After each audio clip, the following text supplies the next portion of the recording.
കർത്താവിൻ്റെ നാമത്തിലുള്ള വന്ദനങ്ങളെ ഞങ്ങൾ അറിയിക്കുന്നു. അന്ത്യകാല യുദ്ധങ്ങൾ അല്ലെങ്കിൽ പ്രവാഹങ്ങൾ ശബ്ദമുയർത്തുന്നു, പ്രവാഹങ്ങൾ തിരമാലകൾ ഉയർത്തുന്നു എന്നുള്ള 93-ാം സങ്കീർത്തനത്തിൻ്റെ 3-ാം വാക്യങ്ങളെ ഉദ്ധരിച്ചുകൊണ്ടും 83-ാം സങ്കീർത്തനത്തിലെ 10 ജാതീയ കൂട്ടുകെട്ടുകളിൽ കൂടി ഉണ്ടാകുന്ന അന്ത്യകാല യുദ്ധങ്ങളെ, സംഭവങ്ങളെ, അതിൻ്റെ പരമ്പരകൾ, പ്രവാഹങ്ങൾ തിരമാലകളെ ഉയർത്തുന്ന ഭാഗത്തിൻ്റെ ബാക്കി എപ്പിസോഡിലേക്ക് കടന്നു വരുന്ന എല്ലാവർക്കും എൻ്റെ ക്രിസ്തീയ വന്ദനങ്ങൾ അറിയിക്കുന്നു. കഴിഞ്ഞ ദിവസം നമ്മൾ ചിന്തിച്ചത് ദാനിയേൽ പ്രവചനം 7-ാം അധ്യായത്തിലെ 4 മൃഗങ്ങളെക്കുറിച്ചായിരുന്നു.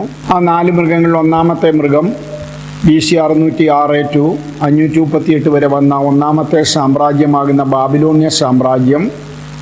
അതിനുശേഷം രണ്ടാം വന്ന BC 538 to 330 വരെ ലോകത്തെ ഭരിച്ച മാധ്യ പാർസ്യ സാമ്രാജ്യം. അതിനുശേഷം മൂന്നാമത് വന്ന മൃഗം ദാനിയേൽ പ്രവചനം 7-ാം അധ്യായത്തിലെ 2 മുതലുള്ള വാക്യങ്ങൾ, താഴോട്ട് കിടക്കുന്ന വാക്യങ്ങളിലെ കാര്യങ്ങളാണല്ലോ പറയുന്നത്. അവിടുത്തെ മൂന്നാമത്തെ മൃഗം പുള്ളിപ്പുലി, അതാണ് ദി ഗ്രേറ്റ് അലക്സാണ്ടർ. യവന സാമ്രാജ്യം വന്നു. ആ സാമ്രാജ്യത്തിന് 4 തലയുണ്ടായിരുന്നു. അത് 4 രാജ്യങ്ങളായി മാറി എന്നുള്ള കാര്യങ്ങൾ ചിന്തിച്ചു. അത് കഴിഞ്ഞിട്ട് ഘോരവും ഭയങ്കരവുമായ ഒരു മൃഗം വന്നു. അതാണ് റോമാ സാമ്രാജ്യമെന്ന് നമ്മൾ പഠിച്ചതും ചിന്തിച്ചതും.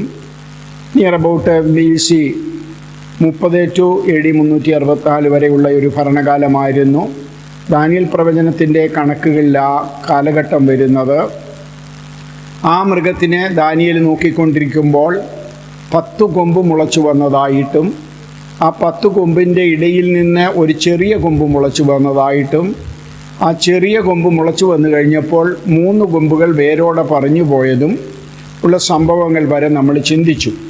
എന്നാൽ അതിൻ്റെ ബാക്കി ഭാഗങ്ങൾ ദാനിയേൽ പ്രവചനം 7-ാം അധ്യായത്തിൻ്റെ ഈ 10 കൊമ്പുകളും അതിനിടയിൽ നിന്ന് വന്ന ചെറിയ കൊമ്പും എന്നുള്ള സബ്ജക്റ്റ് നമ്മൾ വെളിപ്പാട് പുസ്തകം 13-ാം അധ്യായം പഠിക്കുമ്പോൾ ഒന്നുകൂടെ ചിന്തിക്കേണ്ടതായതുകൊണ്ട് അതിന് താഴോട്ടുള്ള ഭാഗങ്ങളെ വിട്ടിട്ട് ഞാൻ 8-ാം അധ്യായത്തിലേക്ക് കിടക്കുകയാണ്.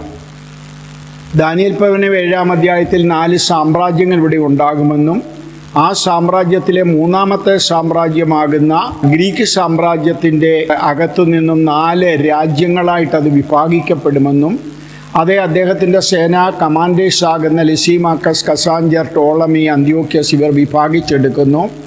അതിൽ ഒന്നിൽ നിന്നും ആൻറ്റി ക്രൈസ്റ്റ് എന്ന് പറയുന്ന അല്ലെ ഉഗ്രഭാവവും ഉപായബുദ്ധിയുമുള്ള ഒരാൾ എഴുന്നേറ്റ് വരുമെന്നും ദാനിയേൽ പ്രവചനം 7-ാം അധ്യായത്തിൽ വായിച്ച് പഠിക്കുകയാണ്.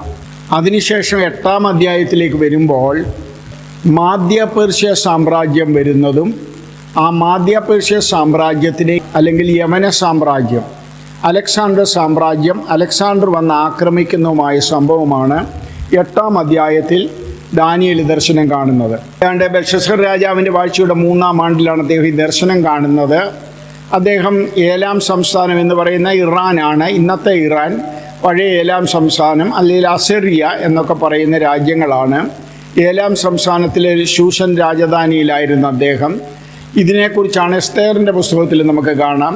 ആദ്യം വരുന്നത് ദരിയാവേശ്, അതിനുശേഷം കോരശ്, അർത്ഥകഷ്ടാവ്, ഇങ്ങനെ ഇങ്ങോട്ട് വന്നിട്ട് അഹശ്വേരോശ് രാജാവ് വരുന്നു.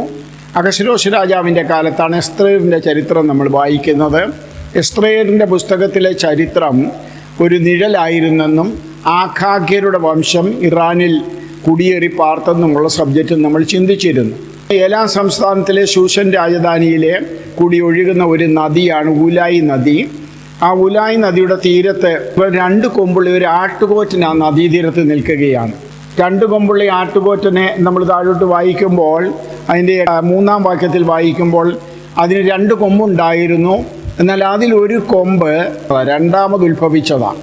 പക്ഷേ അത് പിന്നെ വലുതായി തീർന്നു. അതിൻ്റെ അർത്ഥം ബാബിലോണ്യ സാമ്രാജ്യത്തെ മാധ്യ പേർഷ്യ സാമ്രാജ്യം തകർക്കുന്നുണ്ടല്ലോ. അതിൻ്റെ പേര് തന്നെ മാധ്യ പാർസ്യ എന്നാണ്. പക്ഷേ പാർസ്യരുടെ രാജ്യമായിരുന്നു ഈ ഇറാൻ അല്ലെങ്കിൽ പഴയ ഏലാം സംസ്ഥാനം, ഏലാം രാജ്യം, അസരിയ എന്നൊക്കെ പറയുന്ന ആ രാജ്യം. എന്നാൽ അതിൽ പാർസികളായിരുന്നു ആദ്യം വസിച്ചിരുന്നെങ്കിലും പിന്നെ അവിടെ തന്നെയുള്ള മേദ്യർക്ക് പവർ കൂടി. അങ്ങനെ അവർ ശക്തി പ്രാപിച്ചു. ഈ ആട്ടുകൊറ്റൻ വലിയ കൊമ്പായി തീർന്നു. അത് പടിഞ്ഞാറോട്ടും വടക്കോട്ടും തെക്കോട്ടും ഇടിക്കുന്നത് ഞാൻ കണ്ടു. ഇവിടെ പടിഞ്ഞാറ് തെക്ക് ദിക്കുകൾ പറയുന്നത് എപ്പോഴും യെരുശലേമിനെ കണക്ട് ചെയ്താണ് ഈ ദിക്കുകൾ പറയുന്നത്. പടിഞ്ഞാറെന്ന് പറയുമ്പോൾ യൂറോപ്യൻ രാജ്യങ്ങളെ, ഇംഗ്ലണ്ട്, ഇറ്റലി, റോമിനെയൊക്കെ ഉദ്ദേശിക്കുന്ന ആ ഭാഗത്തേക്കാണ് പടിഞ്ഞാറെന്ന് പറയുന്നത്. അതിനുശേഷം വടക്കെന്ന് പറഞ്ഞാൽ നമുക്കറിയാം യെരുശലേമിൻ്റെ വടക്ക് ഭാഗം തുർക്കി, അതിന് പുറകിലുള്ള റഷ്യൻ ഭാഗങ്ങൾ, അങ്ങനെയുള്ള ഭാഗങ്ങളാണ് വടക്കോട്ടെന്ന് പറയുന്നത്. തെക്കോട്ടെന്ന് പറയുമ്പോൾ യെരുശലേമിന് തെക്ക് ഭാഗമാകുന്ന സീനായി പെനിൻസുല, സൗദി അറേബ്യ ഭാഗങ്ങൾ വരും. കൂടാതെ ആഫ്രിക്കൻ രാജ്യങ്ങൾ, ഈജിപ്റ്റ് ഈ ഭാഗങ്ങളും വരും. ഈ മേദ്യ പേർഷ്യ സാമ്രാജ്യം 3 ദിക്കിലേക്കും ഇടിച്ചു. ഇത് 4 ദിക്കിലും ഇടിക്കുന്നുണ്ട്. കാരണം ഇത് വരുന്നത് യെരുശലേമിൻ്റെ കിഴക്ക് ഭാഗത്തു നിന്നാണ്. കാരണം കിഴക്ക് ഭാഗത്താണ് ഇന്നത്തെ ഇറാൻ. അപ്പോൾ അവിടുന്നാണ് ഈ ആട്ടുകൊറ്റൻ വരുന്നത്. അത് എന്ന് പറഞ്ഞാൽ ഈ മേദ്യ പേർഷ്യ സാമ്രാജ്യം ഭയങ്കര ശക്തിയായി മാദ്യരുടെ പവറോടുകൂടി, ഇത് കഴിഞ്ഞ എപ്പിസോഡിൽ നമ്മൾ ചിന്തിച്ചതാണ്, ഈ രാജ്യം ശക്തി പ്രാപിച്ച് ബാബിലോണിയ സാമ്രാജ്യത്തെ തകർത്തത് മാത്രമല്ലാതെ ആ യെരുശലേമിന് ചുറ്റുപാടുമുള്ള പടിഞ്ഞാറ്, കിഴക്ക്, വടക്ക്, തെക്ക് എല്ലാ ഭാഗങ്ങളെയും ഇടിച്ച് ഏതാണ്ട് ഇന്ത്യ തൊട്ട് ഹിന്ദുദേശം മുതലെന്ന് നമ്മൾ അഹശ്വേരോശിൻ്റെ ചരിത്രത്തിൽ എസ്തേറിൻ്റെ പുസ്തകത്തിൽ പഠിക്കുന്നുണ്ടല്ലോ, ഇന്ത്യ തൊട്ട് ഏതാണ്ട് ചുറ്റുപാടുമുള്ള എല്ലാ രാജ്യങ്ങളും ഈ മേദ്യ പേർഷ്യ സാമ്രാജ്യത്തിൻ്റെ അണ്ടറിലായി. അങ്ങനെ ഇരിക്കുമ്പോഴാണ് ഒരു കോലാട്ടുകൊറ്റൻ പടിഞ്ഞാറ് നിന്ന് നിലം തൊടാതെ സർവ്വഭൂമിയിലും കൂടി വന്നു. ഇവിടെ 2-3 പദങ്ങളുണ്ട്. പരിശുദ്ധാത്മാവ് വളരെ കൃത്യമായിട്ടാണ് ഈ പദങ്ങൾ പറയുന്നത്. ഞാൻ നോക്കിക്കൊണ്ടിരിക്കുമ്പോൾ പടിഞ്ഞാറ് നിന്നും, പടിഞ്ഞാറാണ് ഗ്രീക്ക്, ആ ഗ്രീക്ക് സാമ്രാജ്യത്തിൽ നിന്നും ഗ്രേക്ക് സാമ്രാജ്യം അല്ലെങ്കിൽ യവന സാമ്രാജ്യത്തിൻ്റെ അധീനയിൽ നിന്നും ഒരു രാജാവ്, 1ാമത്തെ രാജാവ് വരികയാണ്. ആ രാജാവ് ദി ഗ്രേറ്റ് അലക്സാണ്ടർ. അദ്ദേഹം നിലം തൊടാതെ എന്ന് പറഞ്ഞാൽ അതിശീഘ്രമായിട്ട്, അതായിരുന്നു ദാനിയേൽ പ്രവചനം 7-ാം അധ്യായത്തിലെ 3ാമത്തെ മൃഗം, പുള്ളിപ്പുലി, അതിന് 4 ചിറകുണ്ടായിരുന്നു പറയുന്നത്. 4 ദിക്കിലേക്കും അദ്ദേഹം രാജ്യത്തെ വെട്ടിപ്പിടിച്ചു സ്പീഡിൽ. 7 വർഷം കൊണ്ടാണ് അദ്ദേഹം ഈ ദേശമെല്ലാം വെട്ടിപ്പിടിക്കുന്നത്. നിലം തൊടാതെ സർവ്വഭൂതലത്തിലും കൂടി വന്നു എന്ന് പറഞ്ഞാൽ അടിച്ച് ഒരു സുനാമി വരുന്ന പോലെ ദേശത്തെ ശൂന്യമാക്കി, രാജ്യങ്ങളെ തകർത്ത്, അനേക രാജാക്കന്മാരെ കൊന്നുമുടിച്ച് അത് വന്നു. ആ കോലാട്ടുകൊറ്റന് കണ്ണുകളുടെ നടുവിൽ വിശേഷമായൊരു കൊമ്പുണ്ടായിരുന്നു.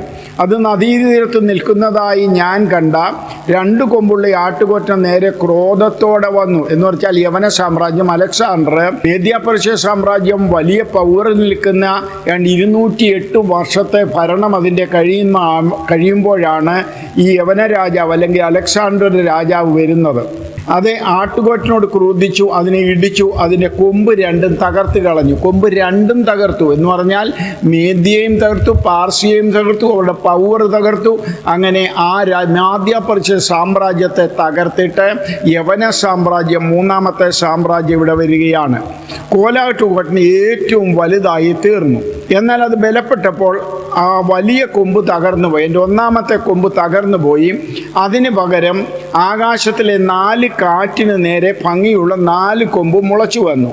അവയിൽ ഒന്നിൽ നിന്ന് ഒരു ചെറിയ കൊമ്പ് പുറപ്പെട്ടു. ആകാശത്തെ 4 കാറ്റെന്ന് പറയുന്ന ദൈവിക അധികാരത്തെ കാണിക്കുകയാണ്. ലോകത്തിൻ്റെ 4 ഭാഗത്തേക്കുമുള്ള ദൈവിക ശക്തിക്കെതിരായിട്ട് ഒരു വലിയ പവറായിട്ട് ഈ രാജ്യം വരികയാണ്, ഈ യവന സാമ്രാജ്യം വരികയാണ്. അത് തെക്കോട്ടും കിഴക്കോട്ടും മനോഹര ദേശത്ത് നേരെ ഏറ്റവും വലുതായി തീർന്നു. തെക്കോട്ടെന്ന് പറഞ്ഞാൽ ഈജിപ്റ്റ്, ആഫ്രിക്കൻ രാജ്യങ്ങളെ, സീനായി പെനിൻസുല ഇവിടെയൊക്കെ പിടിച്ചടക്കി. അതുകൂടാതെ കിഴക്കോട്ടെന്ന് പറഞ്ഞാൽ ഇറാന്, ഇറാഖ്, ഇന്ത്യ വരെ അവർ വന്നു. അത് കൂടാതെ മനോഹര ദേശം മധ്യധരണക്കടലിനോട് ചേർന്ന് കിടക്കുന്നതാണ് യെരുശലേം. മനോഹര ദേശം എന്ന് പറയുന്നത് യെരുശലേമാണ്. ദൈവം തൻ്റെ നാമം സ്ഥാപിപ്പാൻ തിരഞ്ഞെടുത്ത ദേശമാണ് ഈ മനോഹര ദേശം. അവിടെയാണ് ദൈവം തൻ്റെ വിശുദ്ധ മന്ദിരം പണിയപ്പെട്ടിരിക്കുന്നത്. ദൈവത്തിൻ്റെ ദേവാലയം അവിടെയാണ്. സൈന്യത്തിൻ്റെ അധിപതിയോളം തന്നെ തന്നെത്താൻ വലുതാക്കി. അവനുള്ള ഈ സൈന്യത്തിൻ്റെ അധിപതി എന്ന് ഉദ്ദേശിക്കുന്നത് അവിടെ യെരുശലേമിലെ മഹാപുരോഹിതനെയും മറ്റും ഉദ്ദേശിച്ചാണ്. യെരുശലേമിൻ്റെ ഭരണാധികാരികളെയൊക്കെ ഉദ്ദേശിച്ചാണ് അവിടെ പറയുന്നത്. അവനുള്ള നിരന്തര ഹോമയാഗം അപഹരിക്കുകയും, എന്നുവെച്ചാൽ ദൈവത്തിൻ്റെ നിരന്തര ഹോമയാഗം, ദൈവം കൽപ്പിച്ചാക്കിയ യെരുശലേം ദേവാലയം നിരന്തര ഹോമയാഗം അപഹരിക്കുകയും അവൻ്റെ വിശുദ്ധ മന്ദിരം ഇടിച്ചു കളയുകയും ചെയ്തു. യെരുശലേം ദേവാലയത്തെ ഇവർ നശിപ്പിക്കുന്നു. അതിക്രമം ഹേതുവായി നിരന്തര ഹോമയാഗത്തിനെതിരായി ഒരു സേവ നിയമിക്കപ്പെട്ടു. എന്ന് പറഞ്ഞാൽ ഈ 4 കൊമ്പ് മുളച്ചു വന്നത് എന്താണെന്നുള്ളത് 19-ാം വാക്യത്തിൽ കാണാം. അപ്പോൾ ഈ ദാനിയേൽ ഇത് കണ്ട് വളരെ ഭാരപ്പെടുകയാണ്. ദാനിയേൽ വളരെ പരവശനാകുകയാണ്. 13-ാം വാക്യത്തിൽ, അനന്തരം ഒരു വിശുദ്ധൻ സംസാരിക്കുന്നത് ഞാൻ കേട്ടു. സംസാരിച്ചു കൊണ്ടിരുന്ന വിശുദ്ധനോട് ഒറ്റൊരുത്തൻ വിശുദ്ധ മന്ദിരത്തെയും സേവയും ചവിട്ടിക്കളയേണ്ടതിനെ ഏൽപ്പിച്ചു കൊടുപ്പാൻ തക്കവണ്ണം നിരന്തര ഹോമയാഗത്തെയും ശൂന്യമാകുന്ന അതിക്രമത്തെയും കുറിച്ച് ദർശനത്തിൽ കണ്ടിരിക്കുന്ന എത്രത്തോളം നിലനിൽക്കുമെന്ന് ചോദിക്കുകയാണ്. അതിനെ അവൻ ഉത്തരം പറഞ്ഞ മറ്റേ വിശുദ്ധൻ ഉത്തരം പറയുകയാണ്, 2300 സന്ധ്യ ഉഷസ്സും തികവോളം തന്നെ. 2300 സന്ധ്യ എന്ന് പറയുമ്പോൾ നമുക്കറിയാം ഏണ്ട ഒരു 6-6.5 വർഷത്തെ കണക്കാണ് അവിടെ വരുന്നത്. അതിനെക്കുറിച്ച് നമുക്ക് പിന്നീട് ചിന്തിക്കാം, ആ കാലഘട്ടം എവിടെ നിന്ന് എപ്പോൾ തുടങ്ങുമെന്നുള്ളത്. എന്നാൽ ദാനിയേൽ എന്ന ഞാൻ ദർശനം കണ്ടിട്ട് അർത്ഥം ആലോചിച്ചു കൊണ്ടിരിക്കുമ്പോൾ ഒരു പുരുഷ രൂപം എൻ്റെ മുൻപിൽ നിൽക്കുന്നത് കണ്ടു. ഗബ്രിയേലേ. അപ്പോൾ ഗബ്രിയേൽ ദൂതൻ ഇത് കണ്ട് ഭയപ്പെട്ടിരിക്കുന്ന ദാനിയേലിൻ്റെ മുൻപിലേക്ക് പ്രത്യക്ഷപ്പെടുകയാണ്. ഇവൻ ഈ ദർശനം ഗ്രഹിപ്പിച്ചു കൊടുക്കുക എന്ന് ഊലായി നദീ തീരത്ത് വിളിച്ചു പറയുന്ന ഒരു മനുഷ്യൻ്റെ ശബ്ദം ഞാൻ കേട്ടു. അവൻ എന്നോട്, മനുഷ്യപുത്ര, ഗ്രഹിച്ചു കൊള്ളുക, ഈ ദർശനം അന്ത്യകാലത്തേക്കുള്ളതാകുന്നു എന്ന് പറഞ്ഞു. അപ്പോൾ ഇവിടെ ഒരു കാര്യം ശ്രദ്ധിക്കണം. സത്യത്തിൽ ഇതിൻ്റെ ഒരു നിഴൽ BC 168 അന്ത്യോക്യസ് എപ്പിഫാനസ് വന്ന് യെരുശലേം ദേവാലയത്തെ നശിപ്പിച്ച് പന്നിയെ യാഗം കഴിച്ച് ഗ്രീക്ക് ദേവനായ സിയൂസിൻ്റെയും റോമൻ ദേവൻ്റെയും ഒക്കെ പ്രതിമ സ്ഥാപിക്കുകയും സിയൂസിൻ്റെ ബലിപീഠം സ്ഥാപിക്കുകയും ആ ബലിപീഠത്തിന് മുൻപിൽ വെച്ച് പന്നിയെ അറുത്തിട്ട് അന്നത്തെ യെരുശലേം ദേവാലയത്തിലെ പുരോഹിതന്മാരെയും മഹാപുരോഹിതന്മാരെയും യഹൂദ വിശ്വാസികളെ പലരെയും ഈ പന്നി അവർക്ക് നിഷിദ്ധമാണ്, അതിനെ തീറ്റിക്കുകയും ചെയ്തു.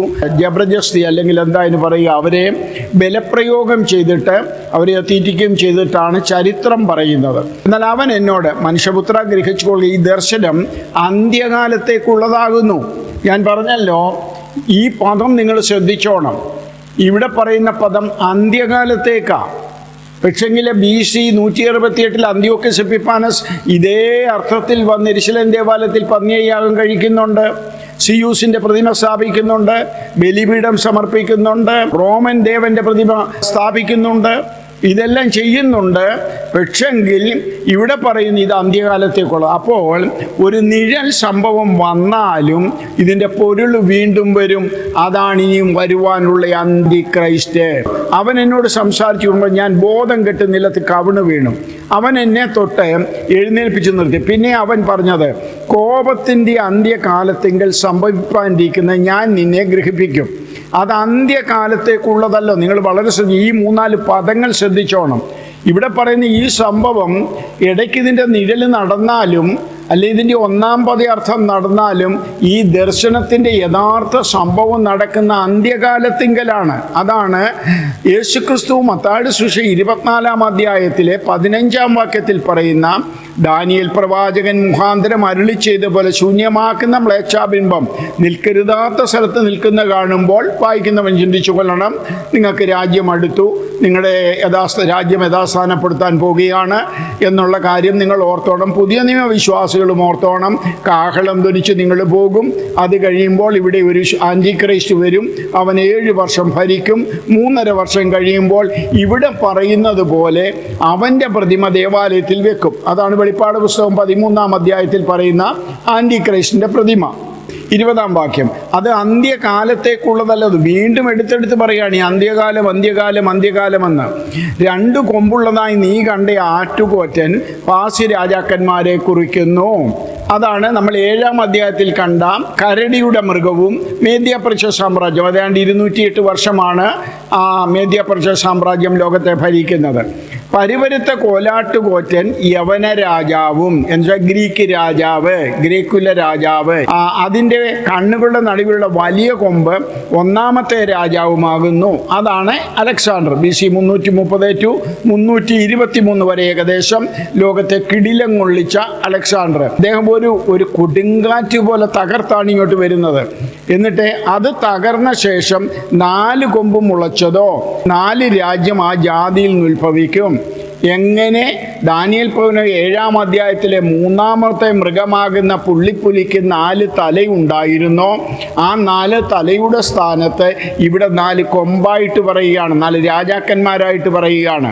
അതിൻ്റെ ശക്തിയോടെ അല്ല താനും എന്നാൽ അവരുടെ രാജ്യത്വത്തിൻ്റെ അന്ത്യകാലത്ത് അതിക്രമക്കാരുടെ അതിക്രമം തികയുമ്പോൾ ഉഗ്രഭാവവും ഉപായബുദ്ധിയുമുള്ള ഒരു രാജാവ് എഴുന്നേൽക്കും. എന്നാൽ ഈ 4 രാജ്യങ്ങളായിട്ട് പിരിയുമ്പോൾ അവരുടെ ഭരണത്തിൻ്റെ, ഈ 4 രാജാക്കന്മാരുടെ ഭരണത്തിൻ്റെ അന്ത്യകാലത്തിലേക്ക് വരുമ്പോൾ, അതാണ് BC 168 ഉഗ്രഭാവവും ഉപായബുദ്ധിയുമുള്ളൊരു രാജാവ് എഴുന്നേൽക്കും. അവൻ്റെ അധികാരം വലുതായിരിക്കും. സ്വന്തം ശക്തിയോടെ താനും അവൻ അതിശയമാണ് നാശം പ്രവർത്തിക്കുകയും കൃതാർത്ഥനായി അത് അനുഷ്ഠിക്കുകയും പലരെയും വിശുദ്ധ ജനത്തെയും, ഇവിടെ പറയുന്ന വിശുദ്ധ ജനം എന്ന് പറയുന്ന പുതിയ നിയമസഭ വിശ്വാസികളല്ല, ആൻറ്റിക്രൈസ്റ്റ് വരുന്നതിന് മുമ്പ് സഭ ഇവിടുന്ന് എടുക്കപ്പെടും. അത് ഞാൻ നേരത്തെയുള്ള എൻ്റെ എപ്പിസോഡിൽ പറഞ്ഞിട്ടുണ്ട്. വിശുദ്ധ ജനത്തെയും നശിപ്പിക്കുകയും ചെയ്യും. എന്നല്ല, യഹൂദന്മാരെ നശിപ്പിക്കും. അവർക്ക് പീഡയുണ്ടാകും. അവരേതാണ്ട് അനേക രാജ്യങ്ങളിലേക്ക് വീണ്ടും ചിതറിപ്പോകും ആൻറ്റിക്രൈസ്റ്റിൻ്റെ കാലത്ത്. എന്നാൽ അവരെ വീണ്ടും ദൈവം രണ്ടാമതും കൈനീട്ടി ഏതൊക്കെ രാജ്യത്തു നിന്ന് വിളിക്കുമെന്ന് യെശയ്യാ പ്രവചനം 11:11 കൃത്യമായിട്ടും പറയുന്നുണ്ട്. അതാണ് ഒരു സ്ത്രീ, ആൺകുട്ടിയെ പ്രസവിച്ച സ്ത്രീ മരുഭൂമിയിലേക്ക് ഓടിപ്പോയെന്നും സാത്താൻ അവളെ തിന്നാൻ ശ്രമിച്ചെന്നൊക്കെ വെളിപ്പാട് പുസ്തകത്തിൽ നമ്മൾ കാണുന്ന സംഭവത്തിൻ്റെ ഒരു വിശദീകരണം. അത് ഞാൻ പിന്നീട് നമുക്ക് സംസാരിക്കാം. അവൻ നയബുദ്ധിയാൽ തൻ്റെ ഉപായം സാധിപ്പിക്കും എന്ന് പറഞ്ഞാൽ ഈ വരുന്ന ആൻറ്റി ക്രൈസ്റ്റ് ഒരു മീഡിയേറ്ററായിട്ടാണ് വരുന്നത്. ഇപ്പോൾ എക്സാമ്പിൾ, പല യുദ്ധങ്ങൾ നടക്കുമ്പോൾ, ഞാനിപ്പോൾ ഈ സംസാരിക്കുമ്പോൾ നമുക്കറിയാമല്ലോ, ഇറാന് ഇസ്രയേൽ അമേരിക്കൻ യുദ്ധം നടക്കുകയാണ്. അതിനകത്ത് മീഡിയേറ്ററായിട്ട് പലരും വരുന്നുണ്ട്. അതിലൊന്നാണ് ട്രംപ്. അപ്പോൾ അതുപോലൊരു വലിയ പ്രസിഡൻറ്റോ ഒരു രാജ്യത്തിൻ്റെ ആളോ നയബുദ്ധിയോടെ വന്ന് ഒരു കള്ള അഭിനയത്തോടു കൂടി വന്ന് അതിൻ്റെ വലയിൽ ഇസ്രയേൽ വീഴും, ഇറാൻ വീഴും. ഈ 10 നമ്മൾ നേരത്തെ 83-ാം സങ്കീർത്തനത്തിൽ കണ്ട 10 രാജ്യങ്ങളും വീഴും. അമേരിക്കയൊക്കെ അതിനകത്ത് വീഴും. ഇവരെല്ലാം കൂടി ഒരു എഗ്രിമെൻറ്റിലേക്ക് പോകും. പീസ് ട്രീറ്റി, സമാധാനം എന്ന് പറഞ്ഞ് ഇവിടെ ഒരു സമാധാനം ഉണ്ടാക്കാൻ ശ്രമിക്കും. അപ്പോൾ അതിൻ്റെ ലീഡറായിരിക്കും ഈ പറയുന്ന ഈ പ്രസിഡന്റോ അല്ലെ ഈ രാജാവെന്ന് പറയുന്നയാൾ. നിശ്ചിന്തയോടിരിക്കുന്ന പലരെയും, അവിടെ നിശ്ചിന്തയോടിരിക്കുന്നെന്ന് പറയുന്നത് യഹൂദന്മാരാണ്. യഹൂദന്മാരിൽ പലരെയും നശിപ്പിക്കുകയും അവസാനം കർത്താവിനോട് നിന്ന് കൈ തൊടാതെ തകർന്നു പോവുകയും ചെയ്യും. 7 വർഷ ഭരണത്തിൽ 2-ാം പദത്തിൽ 3.5 വർഷം കഴിഞ്ഞ് ഇവൻ്റെ പ്രതിമ യെരുശലേം ദേവാലയത്തിൽ വെച്ച് ഒരു കഠിനഹൃദയനായ ഒരു ഹിറ്റ്ലറെ പോലെ ഒരു ഭരണം ഇവൻ നടത്തുകയും ജനഹൃദയങ്ങളെ AI-യെക്കാട്ടിലും വലിയ ടെക്നോളജികളാണ്. അവൻ്റെ പ്രതിമ യെരുശലേം ദേവാലയത്തിൽ വയ്ക്കും. പ്രതിമ സംസാരിക്കും. ലോകത്തിലുള്ള സകല മനുഷ്യരുടെയും ഹൃദയങ്ങളിലെ ചിന്തനങ്ങളെ അവൻ്റെ വാർ റൂമിൽ, അവൻ്റെ കമ്പ്യൂട്ടറിൽ ഗ്രഹിക്കാൻ പറ്റും. ഞാൻ ആൻറ്റിക്രൈസ്റ്റിനെതിരായിട്ട് എൻ്റെ മനസ്സിൽ ചിന്തിച്ചാൽ മതി, അത് അദ്ദേഹത്തിന് അവിടെ പിടിച്ചെടുക്കാൻ പറ്റും. അങ്ങനെ ഒരു ടെക്നോളജിയിലേക്ക് ഇപ്പം തന്നെ ഞാൻ പറഞ്ഞല്ലോ, പെഗസസ് എന്ന് പറയുന്നതൊക്കെ ഇപ്പോൾ തന്നെ ചില ടെക്നോളജികൾ ഇസ്രയേൽ കണ്ടുപിടിച്ചത്, നമ്മുടെ ഇന്ത്യ ഗവൺമെൻറ് യൂസ് ചെയ്തതും അതിൻ്റെയൊക്കെ സുപ്രീം കോടതിയിൽ കിടക്കുന്നതൊക്കെ ഞാൻ നേരത്തെ പറഞ്ഞിരുന്നു. അപ്പോൾ അതിലൊക്കെ എത്രയോ ഡെവലപ്ഡ് സംഭവങ്ങളാണ് വരാൻ പോകുന്നത്. ഈ മെസ്സേജ് കേൾക്കുന്ന പലരോടും ഞാൻ ചോദിക്കട്ടെ, ഞാൻ കഴിഞ്ഞ ദിവസം പറഞ്ഞ മൊബൈൽ, നമ്മൾ ഏതെങ്കിലും ഒരു കാര്യം, ഒരു ഫുട്ബോൾ കണ്ടാൽ പിന്നെ ഇങ്ങോട്ട് വരുന്നതെല്ലാം ഫുട്ബോളിൻ്റെ പരസ്യങ്ങളായിരിക്കും. നിങ്ങൾ ക്രിക്കറ്റ് കണ്ടാൽ ക്രിക്കറ്റിൻ്റെ പരസ്യങ്ങളായിരിക്കും. നിങ്ങൾ ഒരു സാധനം ഇഷ്ടപ്പെട്ടാൽ, ഒരു ബുക്ക് ബൈ ചെയ്താൽ ആ ബുക്കിൻ്റെ പരസ്യങ്ങളായിരിക്കും പിന്നെ വരുന്നത്. അപ്പോൾ അതിൻ്റെ അർത്ഥം എന്താ? നിങ്ങളുടെ ബ്രെയിനെ, നിങ്ങളുടെ അഭിരുചിയെ ഗൂഗിൾ പഠിച്ചിരിക്കുന്നു. അതാണ് ഡാറ്റ ചോർത്തുന്നു, ഡാറ്റ കിട്ടി എന്നൊക്കെ പറയുന്ന കാര്യങ്ങൾ. നിങ്ങളുടെ മെഡിസിൻസ് എന്താണ്? നിങ്ങളിപ്പോൾ മെഡിസിൻസ് ഉപയോഗിക്കുന്നു. അതിപ്പോൾ ഈ ഡാറ്റ അവർക്ക് കിട്ടിയാൽ അവർക്ക് നിങ്ങൾക്ക് വേണ്ടിയ മരുന്നിനെ ഏതൊക്കെ വിധത്തിൽ യൂട്ടിലൈസ് ചെയ്യാം, എങ്ങനെയൊക്കെ അത് വിപണിയിൽ കൊണ്ടുവരാം, നിങ്ങളുടെ മൊബൈലിലേക്കും നിങ്ങളുടെ ബ്രെയിനിലേക്കും അതിനെ കയറ്റിവിടാനൊക്കെ ഇവർക്ക് ഇന്ന് കഴിയും. ഓക്കെ, ആ സംഭവം ഞാൻ പിന്നീട് കുറച്ചുകൂടെ പിന്നെ ആൻറ്റിക്രൈസ്റ്റിൻ്റെ സംഭവം വരുമ്പോൾ വെളിപ്പാട് പുസ്തകം 13-ാം അധ്യായത്തിൽ നമുക്ക് വിവരിക്കാം.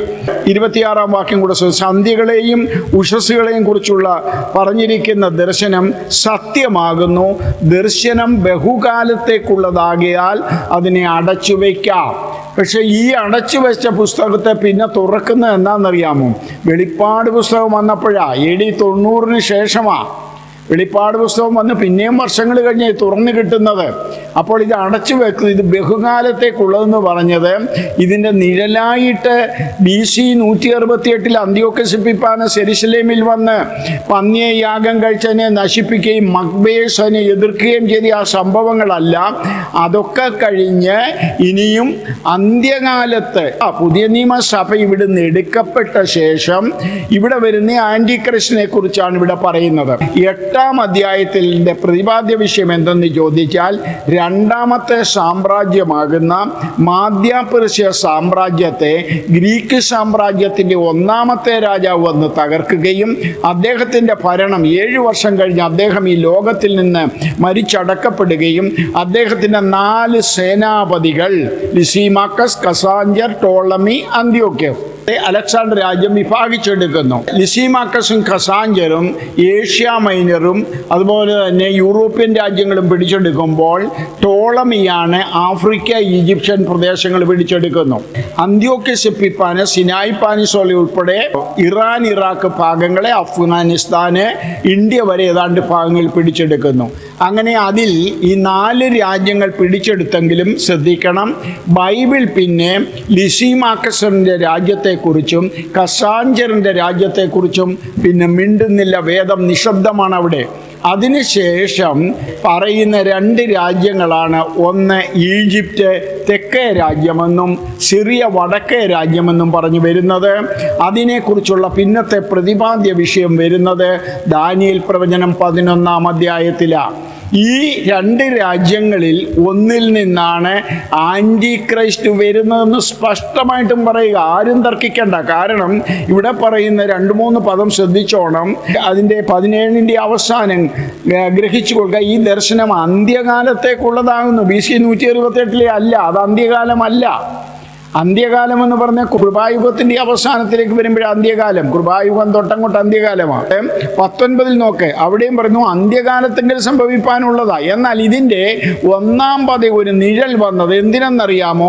ഇങ്ങനെ കറക്റ്റായിട്ട് ആൻറ്റി ക്രൈസ്റ്റ് എന്ന് പറഞ്ഞ ഒരാൾ ഇവിടെ വരുമെന്നും അദ്ദേഹം ഇവിടെ ഇങ്ങനെയൊക്കെ ചെയ്യും. അതിൻ്റെ ഒരു നിഴൽ സംഭവമാണ് അന്ത്യോക്കസ് എപ്പിഫാനസ് BC 168 നടത്തിയെന്നുള്ളത് ദൈവജനം മനസ്സിലാക്കാൻ വേണ്ടിയാണ്. സന്ധ്യകളെയും ഉഷസ്സുകളെയും കുറിച്ചുള്ള ദർശനം പറഞ്ഞിരിക്കുന്ന ദർശനം സത്യമാകുന്നു. ദർശനം ബഹുകാലത്തേക്കുള്ളതാണ്, അന്ത്യകാലത്തേക്കുള്ളതാണ്. ഇവിടെ ദൈവം ഉദ്ദേശിക്കുന്ന എന്താണ്? ഞങ്ങൾ യൂട്യൂബ് ക്ലാസ് എടുക്കുന്നുണ്ട്. ഇത് ഞാൻ അവരോട് ചോദിച്ചൊരു ചോദ്യമുണ്ട്. എന്തിനാ ദൈവമക്കളെ, നിങ്ങൾ ഓരോരുത്തരും ചിന്തിച്ചു നോക്ക്. ഒരു മൃഗം വരുന്നു, ആട്ടുകൊറ്റൻ വരുന്നു, അതിനെതിരായിട്ടൊരു കോലാട്ടുകൊറ്റൻ വരുന്നു. ആട്ടുകൊറ്റന് 2 കൊമ്പ്, അതിലൊന്ന് 2ാമത് മുളച്ചു വന്ന കൊമ്പ്, അത് കഴിഞ്ഞ് കോലാട്ടുകൊറ്റൻ്റെ തലയ്ക്ക് സെൻട്രൽ 1 കൊമ്പ്, അതതിൻ്റെ 1-ാമത്തെ രാജാവ്. അത് പറഞ്ഞു പോയപ്പോൾ 4 കൊമ്പ് മുളച്ചു വരുന്നു. അത് ആ 4 കൊമ്പിൽ നിന്നും ഒരു രാജ്യത്ത് നിന്നും ഉഗ്രതയും ഉപായബുദ്ധിയുമുള്ള രാജാവ് എഴുന്നേൽക്കും. എന്തിനാ ഇങ്ങനെ പറയുന്നത്? നേരെ ചൊവ്വ എഴുതിക്കൂടെ ബൈബിള്? ഈ 4 സാമ്രാജ്യം ഇവിടെ വരും. ഒന്ന് ബാബിലോണിയ സാമ്രാജ്യം, 2ാമത് മാധ്യപേർഷ്യ സാമ്രാജ്യം, 3ാമത് ഗ്രീക്ക് സാമ്രാജ്യം, 4ാമത് റോമ സാമ്രാജ്യം. 3ാമത്തെ സാമ്രാജ്യമാകുന്ന ഗ്രീക്ക് സാമ്രാജ്യത്തിന് 1-ാമത്തെ രാജാവിൻ്റെ പേര് അലക്സാണ്ടർ എന്നായിരിക്കും. അദ്ദേഹം വന്ന് 7 വർഷം കഴിയുമ്പോൾ അദ്ദേഹം മരിക്കും. അദ്ദേഹത്തിൻ്റെ 4 കമാൻഡേഴ്സ് രാജ്യം 4ആയി വിഭാഗിച്ചെടുക്കും എന്നൊക്കെ പറഞ്ഞങ്ങ് നേരെ ചൊവ്വ എഴുതിയാൽ പോരെ. പക്ഷെ എന്തുകൊണ്ടാണ് ഇങ്ങനെ എഴുതിയത്? ഇത് ദൈവമക്കൾ ഗ്രഹിക്കുന്നില്ല. ദൈവമക്കൾ, നിങ്ങൾ ഓരോരുത്തരും ചിന്തയില് എന്തുകൊണ്ടാണ് ഇങ്ങനെ എഴുതാൻ കാര്യം?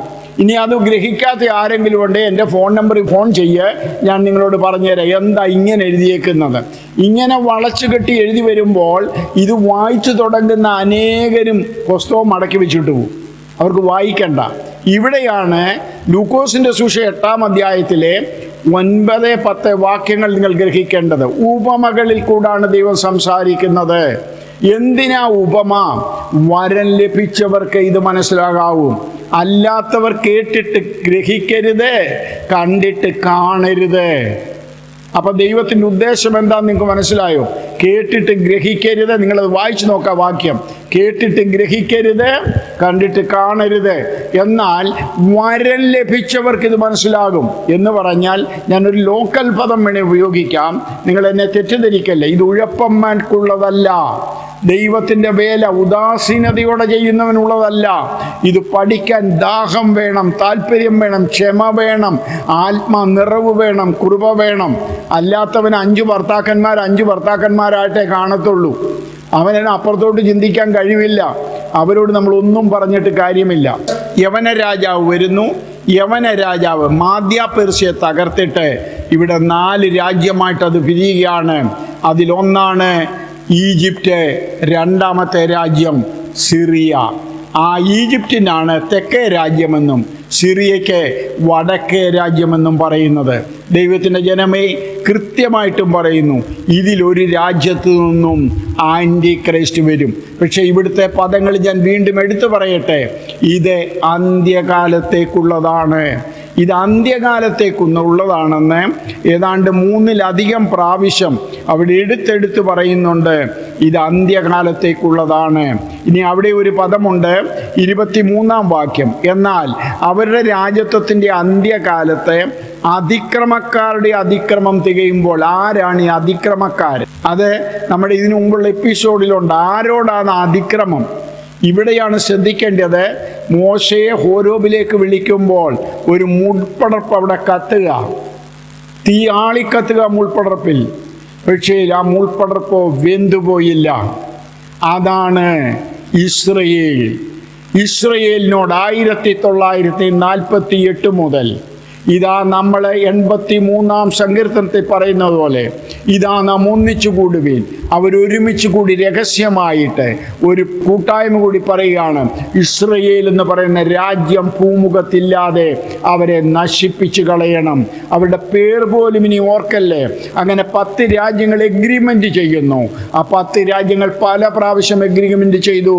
അതിലെ അവസാനത്തെ എഗ്രിമെൻറ്റിലാണ് അലി ഖൊമേനിയുടെ നേതൃത്വത്തിൽ ലെബനാനും സിറിയയും ഹിസ്ബുള്ളയും ഹമാസും അങ്ങനെയുള്ള അനേകർ ചേർന്ന് ഏതാണ്ട് ഈ ജാതികളെല്ലാം സ്പ്രെഡായിട്ട് കിടക്കുക. ഇപ്പോൾ ഈ മിഡിൽ ഈസ്റ്റിൽ അവർ ഇസ്രയേലിന് ചുറ്റും ശത്രുക്കളായിട്ട് കിടക്കുക. അന്ത്യകാലം വരെ അതിക്രമമായി ഇസ്രയേലിനോട്. അതിക്രമക്കാരുടെ അതിക്രമം തികയുന്ന ഒരു കാലത്ത് ഇതാ ഇങ്ങനൊരു രാജാവ് ആൻറ്റി ക്രൈസ്റ്റ് എഴുന്നേറ്റ് വരുന്നു. അതോടുകൂടി ഇവിടെ ഒരു സമാധാനമെന്ന് ചിന്ത വരും. എന്നാൽ ആദ്യത്തെ ഏതാനും വർഷങ്ങൾ കഴിയുമ്പോൾ ആ സമാധാനം മാറിയിട്ട് അവൻ ഏകാധിപതിയാകും. ഇതാ ഇവിടെ പറയുന്ന പോലെ അവൻ നിരന്തര ഹോമയാഗം നിർത്തലാക്കളയും. അവൻ ഇസ്രയേലിനോട് എതിരാകും. ഇസ്രയേൽ ദേവാലയത്തിൽ, വിഗ്രഹാരാധനയില്ലാത്ത ഇസ്രയേലിൻ്റെ ദേവാലയത്തിൽ അവനവൻ്റെ പ്രതിമ വയ്ക്കും. അങ്ങനെ ഇസ്രയേൽ വഞ്ചിക്കപ്പെടും. അവരെ ഭയപ്പെട്ട് അന്ന് നെറ്റിമേലോ കൈമേലോ ഒരു മുദ്ര ഏൽക്കണം. അത് ഇന്ന് ആ ടെക്നോളജി മുഴുവൻ വന്നോന്ന് പോലും എനിക്ക് സംശയമാണ്. എന്നാൽ അതൊരു ആർട്ടിഫിഷ്യൽ ഇൻ്റലിജൻ്റ് മുദ്രയായിരിക്കും. ആ മുദ്ര എന്ന് പറയുന്നത് ഓരോരുത്തർക്കും ലഭിക്കും. അതുണ്ടെങ്കിലേ ഇവിടെ വിൽക്കുവാനും വാങ്ങുവാനും ബാങ്ക് ട്രാൻസാക്ഷൻ നടത്തുവാനും. ഇപ്പോൾ ആധാർ കാർഡ് ഉണ്ടെങ്കിലേ നമുക്ക് ബാങ്ക് അക്കൗണ്ടൊക്കെ തുറക്കാൻ പറ്റുകയുള്ളൂ. അപ്പോൾ അതൊക്കെ വേണമെങ്കിൽ ആ മുദ്ര വേണം. അതിലേക്ക് കാര്യങ്ങൾ പോവുകയാണ്. 8-ാം അധ്യായത്തിൽ ദൈവം നമ്മളെ പഠിപ്പിക്കാൻ ആഗ്രഹിക്കുന്നത് ഇങ്ങനെ ഇവിടെ ചില സംഭവങ്ങൾ സംഭവിക്കും. ഞാൻ നിങ്ങളോട് ചോദ്യം ചോദിച്ച് അവസാനിപ്പിക്കട്ടെ. ദൈവമക്കളെ, ദാനിയേൽ പ്രവചനത്തിൽ പറയുന്ന 4 മൃഗങ്ങൾ, അത് 4 രാജ്യങ്ങൾ, സാമ്രാജ്യങ്ങളാണ്. അതിവിടെ വന്നു പോയല്ലോ. അതിൽ 3-ാമത്തെ രാജ്യമാകുന്ന യവന സാമ്രാജ്യം 4ആയി പിരിഞ്ഞത് വന്നോ? ചരിത്രം പഠിച്ചു നോക്ക്. വന്നു പോയല്ലോ. അങ്ങനെയെങ്കിൽ അതിക്രമക്കാർ ഇപ്പോഴും ഇസ്രയേലിനെ ഇല്ലാതാക്കാൻ ശ്രമിക്കുകയല്ലേ? അതാണ് നമ്മൾ ഈ ചെയ്യുന്ന സബ്ജക്റ്റുകൾ. പ്രവാഹങ്ങൾ ഉയർത്തുന്നു, പ്രവാഹങ്ങൾ ശബ്ദമുയർത്തുന്നു, പ്രവാഹങ്ങൾ തിരമാലകളെ ഉയർത്തുന്നു. അന്ത്യകാലത്ത് പ്രവാഹങ്ങൾ ഈ ജാതീയ കൂട്ടുകെട്ട് ചെളിയും ചേറും വലിച്ചെറിഞ്ഞ് ഇതാ ഇസ്രയേലിനെ ഭൂമുഖത്തു നിന്നും തുടച്ചു നീക്കാൻ ശ്രമിക്കുമ്പോൾ ദൈവത്തിൻ്റെ ജനമേ, ഇത് മുഴുവൻ പ്രവചനീയമാണ്, നടന്നുകൊണ്ടിരിക്കുന്നു. അന്ത്യത്തിലേക്ക് കാര്യങ്ങൾ പോകുന്നു. ഇനിയും ഒരു കൃപായുഗം നമുക്ക് ലഭിച്ചിരിക്കുന്നു. നാളെ 9-ാം അധ്യായം നമ്മൾ പഠിക്കുമ്പോൾ ആ കൃപായുഗത്തെക്കുറിച്ച് പഠിച്ചുകൊണ്ട് അവസാനത്തെ 7 വർഷത്തിലേക്ക് നമുക്ക് കടന്നു പോകാം. ദൈവമായ കർത്താവ് അതിനായി നമ്മെ എല്ലാവരെയും ഒരുക്കുമാറാകട്ടെ.